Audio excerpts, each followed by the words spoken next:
Assalamualaikum warahmatullahi wabarakatuh. Saya Dewi Ratnanindya.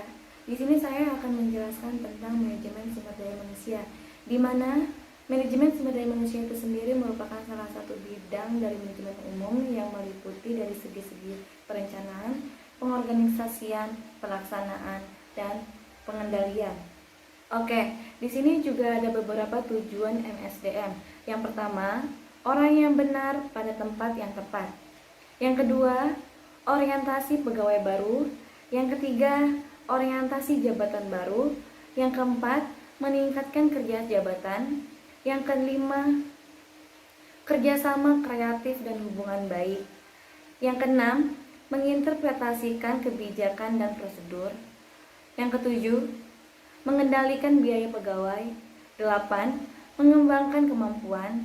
9. Mempertahankan semangat kerja organisasi. 10. Melindungi kesehatan dan kondisi fisik karyawan.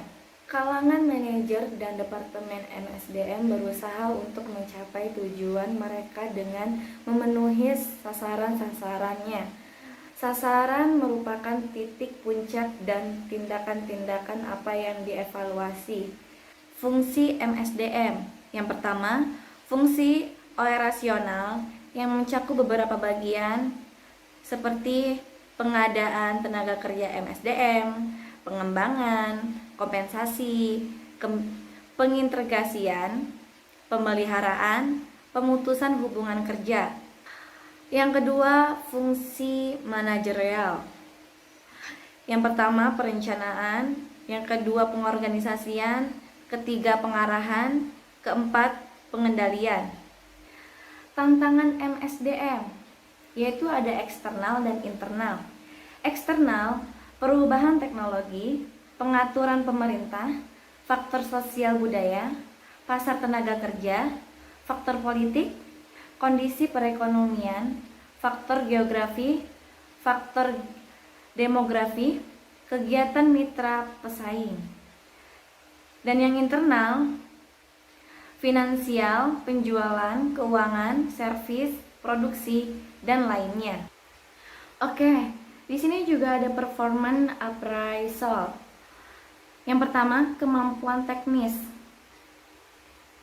Seperti kemampuan komunikasi, kemampuan yang satu ini bisa dinilai dari setiap tahap rangkaian penerimaan kerja. Seperti itu. Lalu kemampuan konseptual, yaitu seperti menentukan lokasi produksi dan tata letak fasilitas produksi. Seperti itu. Lalu di sini ada kemampuan hubungan interpersonal. Kemampuan hubungan interpersonal yaitu seperti kemampuan seseorang secara efektif untuk berinteraksi dengan orang lain maupun dengan rekan kerja, seperti pendengar yang baik, menyampaikan pendapat secara jelas, dan bekerja dalam satu tim. Seperti itu. Di sini ada uang dan motivasi. Yang pertama, pendekatan manusia ekonomi. Kedua, model dua faktor. Ketiga, teori instrumental. Yang keempat, teori pemasaran. Lalu di sini ada program kesejahteraan. Yang pertama, kesejahteraan langsung, yaitu seperti gaji, upah, insentif, dan bonus. Yang kedua, kesejahteraan tidak langsung, time of benefit, perlindungan ekonomis terhadap biaya, program pelayanan karyawan. Pelaksanaan program kesejahteraan karyawan bersifat merangsang untuk memaksimalkan kualitas dan kuantitas kerja. Kepuasan dan produktivitas. Yang pertama, masih kontroversi. Contohnya seperti suatu bentuk proses sosial yang berada antara persaingan dengan konflik, ditandai dengan gejala-gejala adanya ketidakpastian mengenai diri seseorang. Contohnya seperti suatu bentuk proses sosial yang berbeda antara pesaing dengan konflik, seperti itu. Lalu yang kedua, secara umum karyawan yang puas cenderung akan lebih produktif daripada mereka yang tidak atau kurang puas. Teori harapan ini agar setiap pekerja giat sesuai dengan harapan organisasi perusahaan.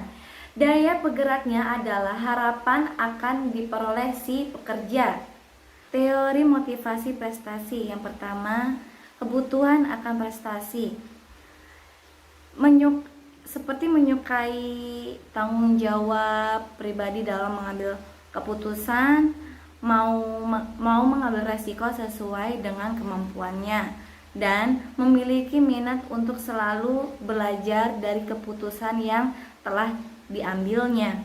Lalu kebutuhan akan kekuasaan. Yang kedua, kebutuhan akan kekuasaan, yaitu kebutuhan untuk membuat orang lain berperilaku dalam suatu cara di mana orang-orang itu tanpa dipaksa tidak akan diperlukan demikian, atau suatu bentuk ekspresi dari individu untuk mengendalikan dan mempengaruhi orang lain.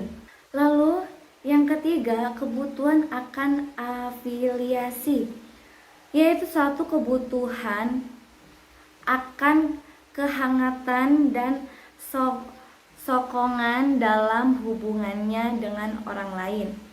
Kebutuhan ini mengarahkan tingkah laku untuk mengadakan hubungan secara akrab dengan orang lain. Lalu yang pertama, kebutuhan akan prestasi merupakan dorongan untuk mengungguli. Yang pertama, kebutuhan akan prestasi. Kebutuhan akan prestasi merupakan dorongan untuk mengungguli, berprestasi sehubungan dengan seperangkat standar, bergulat untuk sukses.